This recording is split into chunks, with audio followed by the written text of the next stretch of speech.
આજે ચૈતર વસાવાની પત્નીને ખેડૂતોને મળ્યા જામીન। હવે ચૈતર વસાવાનો વારો, આદિવાસીઓ સ્વાગત માટે ઉમટ્યા, થઈ જોવા જેવી। મિત્રો, ગુજરાતના રાજકારણમાંથી અને આમ આદમી પાર્ટીના ધારાસભ્ય ચૈતર વસાવાના કેસમાં અત્યારના સૌથી મોટા અને રાહતભર્યા સમાચાર સામે આવી રહ્યા છે।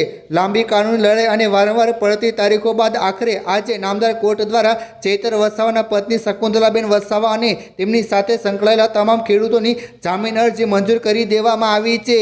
આજના મહત્વ પૂર્ણ વિડીયોમાં આપણે આજે પૂરેપૂરી માહિતી વિગતવાર જાણીશું કે કોર્ટના ફેસલો શું આવ્યો છે અને વકીલે આ અંગે શું ખુલાસો કર્યો છે અને આગામી દિવસોમાં ચૈતર વસાવાનું શું થશે। જેમ કે મિત્રો, આપણે સૌ કોઈ જાણીએ છીએ કે આમ આદમી પાર્ટીના ધારાસભ્ય ચૈતર વસાવા અને તેમની સાથે 9 જેટલા અન્ય આરોપીને અગાઉ 7 વર્ષની જેલ સજા ફટકારવામાં આવી હતી। આ જૂના કેસમાં ચૈતર વસાવાના ધર્મપત્ની શકુંતલા વસાવા અને કેટલાક ખેડૂતો પર આજે જેલની સજા ભોગવી રહ્યા હતા। તેમની મુક્તિ માટે અદાલતમાં જામીન પ્રક્રિયા લાંબા સમયથી ચાલુ હતી। જસ્ટિસ વિમલ કે વ્યાસની નામદાર કોર્ટમાં આજે કેસને લઈને અંદાજે 3 થી 4 વખત ખૂબ જ મહત્વની સુનાવણી હાથ ધરવામાં આવી હતી, જ્યાં બંને પક્ષો વચ્ચે કાયદેકીય દલીલોનો દોર ચાલ્યો હતો। આ કેસના એડવોકેટ વિશાલ દવેએ મીડિયા સમક્ષ વાત કરતા સત્તાવાર રીતે ખુલાસો કર્યો છે કે નામદાર કોર્ટે આ કેસના તમામ આરોપીઓ એટલે કે શકુંતલાબેન વસાવા અને તેમની સાથે રહેલા 6 જેટલા ખેડૂતોની જામીન અરજીઓ સંપૂર્ણપણે અલાવ એટલે કે મંજૂર કરી દેવામાં આવ્યા છે।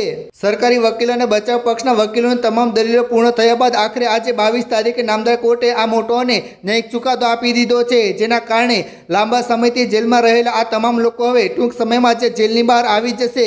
આ રાજકીય અને કાનૂની ઘટનાક્રમ પાછળ એક મોટો રાજકીય માહોલ પણ રચાયેલો છે। આમ આદમી પાર્ટી દ્વારા આગામી 24 તારીખે એક વિશાળ સહી ઝુંબેશ અને કાર્યક્રમનું આયોજન કરવામાં આવ્યું હતું અને આ મહત્વપૂર્ણ કાર્યક્રમ થાય તે પહેલા જ શકુંતલા વસાવાને ખેડૂતોને જામીન મળી જવાથી આદિવાસી પટ્ટામાં અને કાર્યકર્તાઓમાં ખુશીની લહેર દોડી ગઈ છે।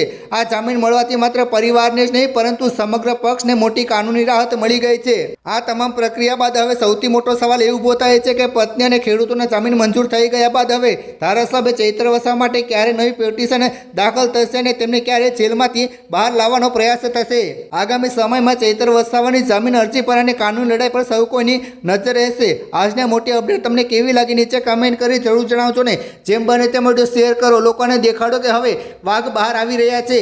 મિત્રો, વિડીયો ગમે તો ચેનલને સબસ્ક્રાઈબ કરવાનું ભૂલશો નહીં। ધન્યવાદ।